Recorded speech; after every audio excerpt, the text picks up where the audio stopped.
Mercado Central. Cada mañana una buena inversión. Estamos hablando respecto a lo que está pasando con este proyecto de reconstrucción, la mega reforma. No estarán los votos específicamente en Hacienda, y de la mano con eso está también todo lo que ocurre con el mercado laboral. Hay una preocupación enorme en nuestro país respecto a las cifras conocidas en las últimas semanas, y está este temor a llegar al 10% de desempleo. Se han anunciado algunos cambios, proyecto de adaptabilidad laboral para el turismo, por ejemplo, modificaciones generales para flexibilizar la ley de 40 horas. Son temas que queremos conversar con el ministro del Trabajo, Tomás Rau, que nos acompaña a esta hora de la mañana, y le damos las gracias por estar con nosotros. Ministro, ¿cómo está? Muy buenos días. Buenos días, Gabriela, ¿todo bien? Muchas gracias por la invitación. Gracias por acompañarnos. Lo esperamos para la próxima aquí en el estudio. Así será. Así será. Oiga, ministro, vamos de inmediato a hablar respecto al tema laboral, la preocupación que hay a nivel país en cuanto a las cifras de desempleo, este temor, este fantasma de llegar al 10%. ¿Qué se puede esperar para el segundo semestre y en específico para los próximos trimestres en cuanto a los números de desempleo? Mire, efectivamente, estamos viendo una situación compleja, ¿cierto? Con una tasa de desempleo bastante alta, 9,4% general, en las mujeres llega al 10,5%. Y nos pilla en un mal momento, con la economía, ¿cierto?, decreciendo los primeros 5 meses según el IMASEC. Pero nos estamos haciendo cargo, también dentro de todas estas noticias que a veces son abrumadoras, también hay luces que nos dan, ¿cómo se llama?, esperanza. Récord de inversión, ¿cierto? En el primer trimestre, récord de inversión. Más de 20.000 millones de dólares que están ahí, que van a obviamente tardar un poco. Si la tasa llega o no a los 2 dígitos, uno entiende que hay como una barrera psicológica de los 2 Sí. dígitos. Pero yo creo que no hay que perderse aquí, Gabriela, porque lo he dicho en otras oportunidades. Detrás de cada décima en la tasa de desempleo hay un poquito más de 10.000 personas que buscan empleo y no lo encuentran, ¿sí? Entonces nosotros nos tenemos que preocupar de esos y ocupar de esos 980.000 personas que están buscando activamente empleo, que muchos no lo encuentran, y quienes lo encuentran se están demorando 7,5%. Y por eso tenemos una batería de medidas de corto plazo que podemos referirnos ahora si tú quieres, y obviamente ya también una serie de medidas más estructurales que son de mediano a largo plazo, pero es que es muy importante implementarlas hoy. Ministro, usted dice que hay ciertas luces, pese a este escenario muy negativo en cuanto a desempleo y en cuanto al bajo crecimiento. Esas luces que usted ve, por ejemplo, en el tema de la inversión, récord de inversiones, ¿cuándo deberían o podrían verse reflejadas en una mejora en la cifra de desempleo? Mire, todo lo que es inversión y ya el rebote, por decir así, de la economía, ¿cierto? Empezar a ver números azules, distintos informes, ya sea el IPOM, ¿cierto? O proyecciones internacionales. Salió también hace poquito informes de bancos internacionales, como el Bank of America. Todos hablan de que el segundo semestre ya se empiezan a ver números azules, al menos en lo que es la actividad económica, ¿no? A mí me gustaría recordar que el empleo no se genera automáticamente. Lamentablemente no es algo espontáneo, que el PIB se Sí. activa, a veces hay rezagos, ¿no? Y tenemos los meses de invierno, ¿sí? Los meses de invierno la actividad económica es más débil, ¿ah? Entonces hay estacionalidad, que es el término técnico, pero sin duda que ya a mediados del segundo semestre deberíamos ver empezar una recuperación, ¿sí? Y si es que nos resulta la implementación a full que estamos haciendo, ¿cierto?, desde la mesa interministerial por el empleo, el subsidio que estamos lanzando, los programas con Subdere, los programas con Cercotec, la articulación que estamos haciendo con los GORES, podemos en el fondo ver resultados mejores. Estos resultados mejores, ministro, me gustaría saber si tiene usted alguna proyección en la cartera. ¿En cuánto podríamos llegar? ¿Qué espera usted o cómo espera usted que llegue esa cifra de desempleo de aquí a fin de año, por ejemplo? Mire, le voy a decir primero lo que estamos haciendo, Gabriela. Vamos. Nosotros estamos invirtiendo en distintos programas 50.000 millones de pesos, ¿sí? Son 50 millones de dólares. Eso va a producir en el neto un efecto de algo así como 50.000 empleos, ¿sí? De aquí a octubre, esa es como la meta, ¿sí? Es aquí y ahora, ¿sí? En el fondo, Ya, sabemos en que lo el inmediato, 2020, corto plazo. claro, Mm. sabemos que el 2027 viene mejor, ¿sí? Sabemos que todas las proyecciones lo muestran. Bueno, Claro, pero esperemos que el el conflicto en viene Medio mejor, Oriente se acabe. sí, uno le gustaría aterrizarlo, ya viene mejor, pero ¿cuáles son las cifras, las proyecciones, el número? Porque es distinto, viene mejor 0,01 a un número mejor. ¿Se entiende la Usted tiene pregunta? razón. Mire, sí, se entiende. A ver, y también es importante entender que las predicciones en economía se ajustan mes a mes, nos Lógico. equivocamos harto. ¿M? Entonces, lo que yo le puedo decir que 50.000 empleos son algo así como 5 décimas en la tasa de desempleo, ¿ya? Y usted puede hacer la aritmética Sí. que más le convenga, ¿sí? En el fondo, si estamos en 9,4 y logramos contener con 50.000, ojalá con más empleos, porque nosotros estamos recaudando estos 50.000 millones de dólares, que van 25.000 para un subsidio a la contratación de nuevos empleos. Hay otros 20.000 que son para programas con Subdere, ¿sí? Son más de 137 programas, y otros 5.000 con Cercotec. Pero el viernes pasado tuvimos una muy buena reunión con 12 gobernadores regionales, 12 gores, y varios de ellos también comprometieron recursos. Entonces estamos generando este mecanismo que se llama el 1+1. ¿Ah? Si nosotros ponemos recursos en las regiones, ellos también pueden poner algo así como un monto similar. Entonces esos 50.000 pueden llegar a ser 80.000, 90.000, y eso es más empleo. Entonces, lo que le puedo decir es que estamos haciéndonos cargo. Esta es una emergencia laboral de una crisis, como he dicho antes, autoinfligida, que se arrastra de 41 meses, pero acá nos estamos haciendo cargo con medidas de corto plazo y más estructurales de mediano a largo plazo. Ayer leíamos en la portada del diario El Mercurio, el empleo proviene de las redes sociales. En el último año, Ujú. toda la creación neta de trabajo surgió de plataformas digitales. Esto es una estadística experimental de la encuesta del INE. Dice que en los últimos 12 meses se crearon más de 70.000 empleos que ejercen su actividad principal a través de los espacios que brindan aplicaciones como Facebook, Instagram o WhatsApp. Claro, me imagino que aquí también hay mucha informalidad. No sé cómo han visto ustedes esta noticia. Sí, es una noticia bien interesante porque obviamente nos habla que cuando uno se refiere al futuro del trabajo, el futuro del trabajo ya llegó, ¿cierto? Ya está, claro. Tenemos, claro, tenemos mucho trabajo por plataformas digitales, y nosotros tenemos una ley de plataformas digitales. Hay algunos reglamentos, ¿cierto?, que todavía no salen, pero lo bueno es que tenemos una ley de plataformas digitales. Yo hace poquito estuve en la conferencia internacional de la OIT, donde se estaba discutiendo recién, como digamos, un convenio de plataformas digitales, porque la gran mayoría de los países no tiene una ley de plataformas digitales. En eso nosotros estamos un poquito más adelante, y por supuesto que es importante que esos trabajos tengan un nivel de formalidad, de protección social. Y obviamente lo estamos monitoreando muy de cerca, porque la cifra que usted menciona, que es una cifra experimental, pero que Sí. hay que mirarla, por supuesto, es muy potente. Ministro, vamos a la mesa de adaptabilidad Ujú. laboral que fue formada por un grupo transversal de expertos, y aquí nuevamente se ha puesto en discusión el tema de las 40 horas. 40 horas, recordemos que esta ley fue aprobada en el gobierno del expresidente Gabriel Boric, y el debate está ahora centrado en la fórmula para promediar la jornada de trabajo. Me gustaría, ministro, que usted explique con la mayor claridad posible lo que están apuntando, porque hemos escuchado las voces de la exministra Vallejo, la exministra Jara, diciendo que aquí se quiere eliminar lo que fue esta iniciativa, que se quiere hacer trabajar más a los empleados. Específicamente, ¿qué consiste este cálculo que se quiere realizar? Sí, te agradezco la pregunta, Gabriela, y por supuesto que no me puedo hacer cargo de las opiniones de las exministras, que no comparto y que creo que producen más confusión que certeza. Lo que nosotros estamos proponiendo es algo muy simple, Gabriela. En la ley de 40 horas quedó establecido que el promedio de las 40 horas, ¿sí?, se calcula en un ciclo de 4 semanas. ¿Sí? Así de simple. ¿Y qué quiere decir? Que tú puedes trabajar, por ejemplo, 45 horas en 2 semanas y 35 en otras 2 semanas. Y ahí se compensan las 40 horas. Si ya llegaras a trabajar más, te tienen que pagar horas extra. ¿Ok?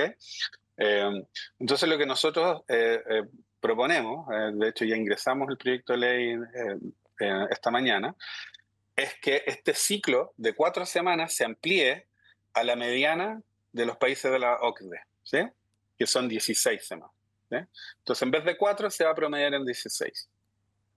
¿Quiere decir eso que van a haber jornadas de 52 horas y vamos a quedar todos Es extenuados? lo que No, acusan las exministras. mire, en el artículo 31 del Código del Trabajo ya se establece hoy en día, vigente con la ley de las 40 horas, un máximo de 52 horas. Mm. Nosotros no estamos innovando, no estamos tocando el artículo Está, 31. leí el Primero, artículo, está ahí detallado. está. Y entonces nosotros no estamos tocando ese artículo, eso es muy importante. Obviamente lo que sí va a pasar, puede pasar, y esto además es importante también decir, lo que es pactado, ¿sí? Entre empleadores y trabajadores o sindicatos, y es hasta 16 horas en la normativa general. Claro, lo que puede pasar es que en más de 2 semanas, es decir, en un ciclo de 8, se puedan trabajar más de 40 horas. Pero si tú miras, por ejemplo, el artículo 22 bis, el máximo ordinario de horas ordinarias son 45. ¿Sí? Si tú llegaras a trabajar más de 45, te tienen que pagar horas extras con el recargo de 1.5. Eso tampoco estamos innovando. ¿Sí? Entonces, lo que estamos haciendo, estamos yendo al estándar, a la mediana de los países de la OECD, para que las empresas, sobre todo que tienen más estacionalidad, en el caso del sector turismo, estamos ampliando esa posibilidad a que sea anual, en 52 semanas, como muchos países también Ujú. de la OECD, para cuando tú tienes mucha variabilidad, estacionalidad, meses con más demanda, meses con menos demanda, se puedan adaptar mejor esas jornadas. Y la pregunta es ¿por qué hacemos esto? Bueno, porque hemos visto un alza importante, Gabriela, en los costos laborales, y esto no lo dice el Ministerio del Trabajo y Previsión Social, que me toca liderar, lo dice el Banco Central, lo dicen informes internacionales, el Banco of America lo dice la Mesa de Reactivación Laboral. En la Mesa de Reactivación Laboral lo dice que 9 expertos, recordemos que ese informe fue escrito unánimemente, dice que también el alza de los costos laborales por salario mínimo, por reducción de jornada y por reforma de pensiones está complicando el tema del empleo. Mm. Me imagino, ministro, que a usted le han hecho llegar muchas dudas o cuestionamientos a esta idea. ¿Cuál es la que más se repite para poder aprovechar la instancia de aclararlas? No, a ver, lo que ha salido es que básicamente nosotros estaríamos aumentando la jornada, ¿cierto? 52 horas, que eso es falso.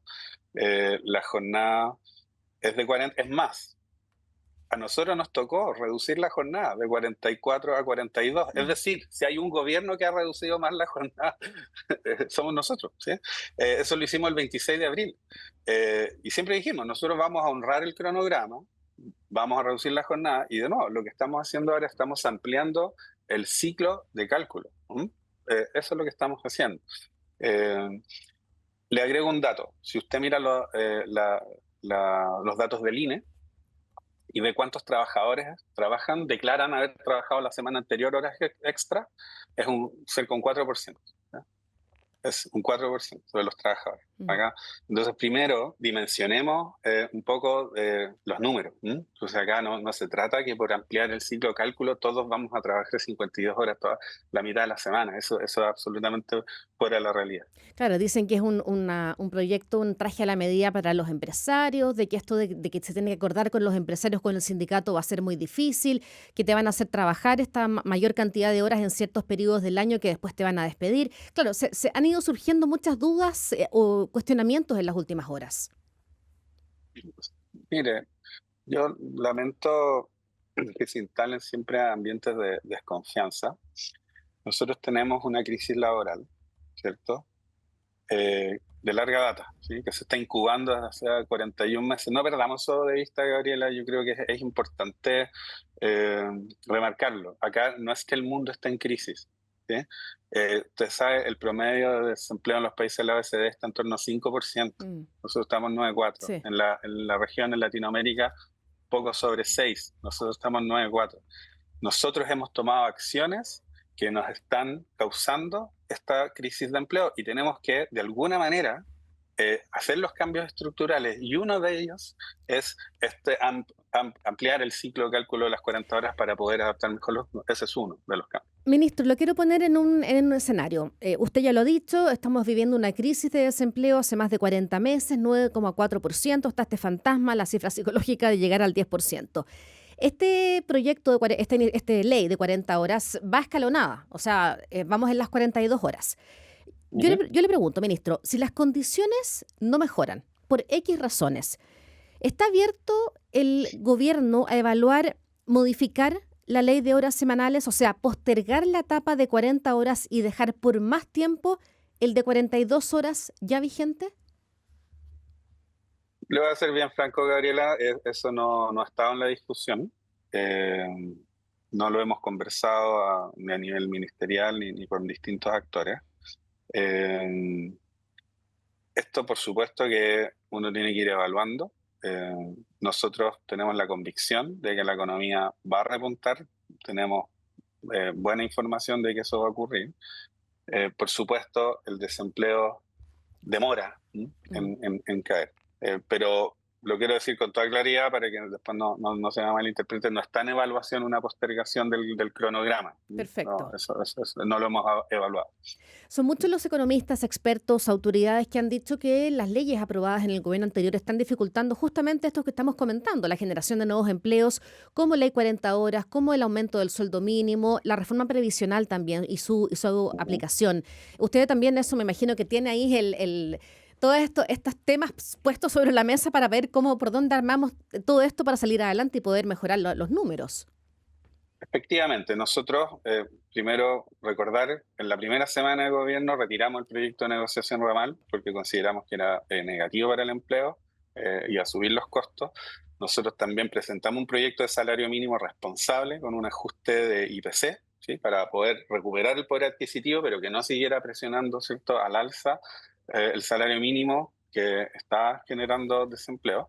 Entonces, primero hemos sido responsables en intentar contener un aumento de los costos de contratación, eso por una parte.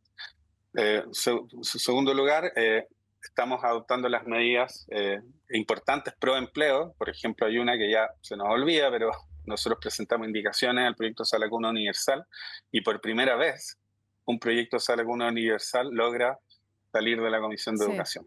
No se pudo en el gobierno del presidente Piñera, no se pudo en el gobierno del presidente Boric, nosotros lo logramos ahora. Ese es un proyecto muy importante, Gabriela.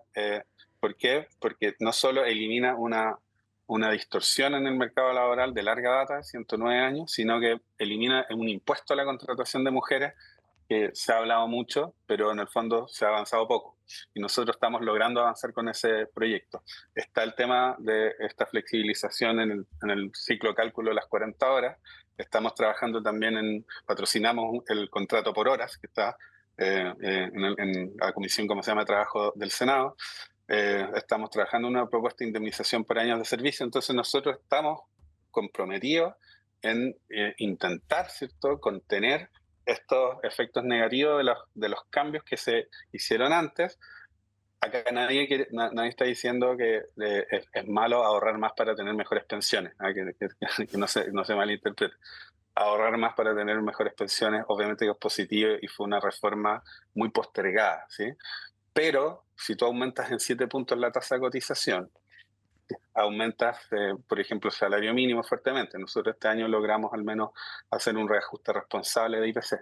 Pero si te sigue reduciendo la jornada, nosotros tenemos estimados que los costos laborales solo por eso van a subir en torno a 14 puntos de aquí al término de nuestro gobierno. Entonces, obviamente que tenemos que hacernos cargo con medidas más estructurales que son muy necesarias. Ministro, ¿cuánto ayudaría, a su juicio, el proyecto de reconstrucción para impulsar la economía? Me ¿No? gustaría saber a usted qué puntos le parecen especialmente importantes y cómo proyecta un escenario sin esta mega reforma. Mire, la Ley de Reconstrucción Nacional tiene varios artículos, ¿cierto? Se Sí, le, se le, por se le eso se le ha llama mega mal llamado, reforma. claro, pero tiene una parte obviamente tributaria importante. La reducción del impuesto corporativo es importante para la competitividad tributaria. Estamos muy sobre el promedio de la OCDE, entonces para atraer inversiones va a ser algo relevante. Está el tema, obviamente, de la reconstrucción misma, estos 400.000 millones, ¿cierto?, de pesos para reconstruir todas las viviendas afectadas de los incendios forestales. Tenemos, obviamente, también hay un incentivo para vender o liquidar el stock de viviendas nuevas, que está, ¿cierto?, el IVA. El crédito tributario se cambió, ¿cierto? Ahora es un crédito en un sector específico, pero muy interesante, que Mm. tiene que ver con la economía del conocimiento digital. Está la invariabilidad tributaria. Entonces hay muchas medidas pro inversión, ¿sí? Y pro crecimiento. Obviamente, cuando tú tienes una economía que crece y que crece más, requieres más mano de obra para los proyectos, ¿sí? Claro. Hay automatización, pero eso le pega a todo el mundo, ¿sí? No solo a Chile. ¿Sí? Y es algo que tenemos que lidiar, por supuesto, con ello. ¿Sí? Entonces, la ley de reconstrucción natural va a proveer de todas las condiciones habilitantes para que el empleo aumente, pero por sí sola no garantiza si es que tenemos estas trabas o estos altos costos laborales. Por eso estamos avanzando en estas medidas estructurales que son importantes. Más allá, obviamente, de toda la discusión, a mí me gustaría decir que estas medidas requieren proyecto de ley. Acá estamos en una democracia, hay un diálogo en el Congreso, entonces a veces se tratan de imponer caricaturas, que el plan laboral, que queremos hacer trabajar a todos 52 semanas, quitar todos los derechos. Eso no es así. Nosotros somos dialogantes. De hecho, hoy me toca ir a la Comisión de Trabajo de la Cámara de Diputados a hablar de estas mismas medidas y nosotros encantados de dialogar, discutir, pero por supuesto de avanzar. Ministro, en ese ámbito le aprovecho de preguntar respecto el papel que ha tenido la oposición. Los senadores del PPD habían dicho la semana pasada que se habrían a apoyar la iniciativa. Finalmente esto se cayó a raíz de una indicación que ingresó el ministro Quirós, que luego retiró. Lo hizo rápidamente, pero bueno, eso generó molestia en senadores del PPD. ¿Usted estaría conforme si este proyecto se aprueba por un voto, como se dice? Mire, nosotros preferiríamos que tuviera un apoyo más amplio, ¿cierto? Y de hecho, creo que hay pruebas suficientes de que como gobierno nos hemos allanado a un diálogo con la oposición, más allá del impasse que usted menciona, que es un episodio lamentable, que fue corregido muy rápidamente. Pero como dijo el ministro Campos eh, hace poco, la Corfo, la creación de la Corfo se creó con un voto. Y no vamos a decir que tiene poca legitimidad una institución de la Corte. Pero la respuesta directa a su pregunta es: nosotros queremos un apoyo más amplio, por supuesto. Perfecto. Ministro Tomás Rao, ministro del Trabajo, muchas gracias por haber conversado hoy día con nosotros. Muy interesante los puntos de vista y todo lo que está en desarrollo, como decimos nosotros los periodistas. Muchas gracias. Muchas gracias, Gabriela, que esté muy bien. Igualmente.